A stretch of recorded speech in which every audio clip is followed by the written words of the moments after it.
Hey there, quirky people. I'm your host, Anna, and with the arrival of the first DC movie of 2023, we'll be talking about its post-credit scenes. Overall, Shazam 2 proved to be another great entry in the franchise as it continued the goodness of Part 1. It was smart, funny, and pretty emotional at times. Director David F. Sandberg continued the themes of Part 1 and did extremely well with the CGI, even after getting just a $100 million budget. Now the future of the Shazam franchise will depend upon its box office numbers, but director Sandberg is totally ready for it regardless. He and writers Henry Gayden and Chris Morgan have set up a great future for the Shazam franchise through its ending and post-credit scenes. The final scenes could tie in James Gunn's new DC universe, Black Adam, and eventually a Shazam 3. I love my life! But before we look at them, it would be great if you guys would hit those like and subscribe buttons to support our channel. With that out of the way, let's talk about the end credit scenes. Like the first Shazam, and most comic book movies these days, Fury of the Gods also had two end credit scenes. The first of those teased the Justice Society of America.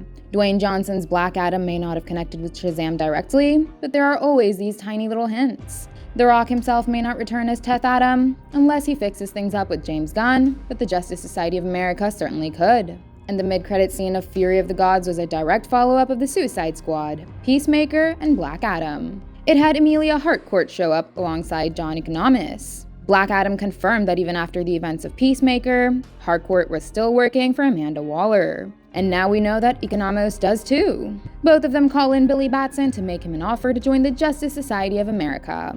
And just as they ask him, would you like to join the Justice? Shazam doesn't let them finish their sentence and says, yes, 1,000 times yes. Both Harcourt and Economos get surprised to see how easy it is to recruit Shazam. But as it turned out, Shazam thought they were talking about the Justice League. And he said yes because Superman is sort of his friend and he has a big crush on Wonder Woman.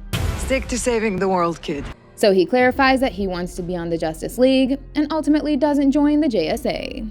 And that's where the scene ends, as Harcourt just turns back and leaves. But it is worth noting that joining either JSA or Justice League would get him one step closer to meeting Black Adam.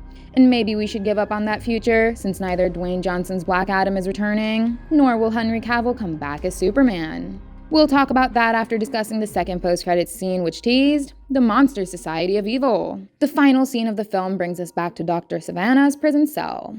This scene is a continuation of the first film's mid-credits sequence where Mr. Mind the Caterpillar visited Dr. Savannah in his prison cell. He teased a way for Dr. Savannah to regain his magical abilities. But looking at the bigger picture, it was actually a setup for the big villainous team called the Monster Society of Evil. And now Fury of the Gods continues that setup as the tiny caterpillar visits Savannah yet again after 2 years. Dr. Savannah was pretty pissed considering that Mr. Mind took such a long time to return. But in his defense, he is just a small caterpillar who has to reach everywhere by crawling. So, it takes a pretty long time for him to go back and forth. But he does tease the progress he made in setting his plans in motion.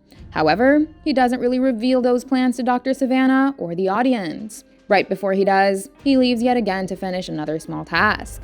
This is where the scene ends, but we can imagine that his unrevealed plans involve assembling a team of supervillains. In the comics, the team includes Mr. Mind, Captain Nazi, Dr. Savannah, Black Adam, King Kull, Ogre, and Mr. Atom. Well, we can rule Black Adam out of this team, but Mr. Mind might have managed to recruit the other members in the last 2 years. He even finds a way to grow into the size of a kaiju in the books. So I bet that's what his final task might be before assembling the Monster Society of Evil.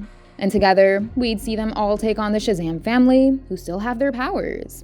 But along with the fam is Goddess Anthea, who has the powers of Axis. And we can be sure that the wizard might also return if Shazam 3 happens. So, instead of a Shazam versus Black Adam, we'd get a Shazam fam versus the Monster Society of Evil, which will be an absolute war. But will this fight actually happen? Will James Gunn's DC Universe continue the Shazam franchise? It all depends upon the box office results. If Shazam Fury of the Gods produces results that are similar to the first one, then Gunn and co. might keep it around. Or else, the Shazam family might be written out of the semi-rebooted reality that The Flash creates. Shazam would become similar to the likes of Superman, Batman, and Black Adam, as James Gunn will look to recast them all. And if it goes out, we can bet that Wonder Woman will go out and get recast too.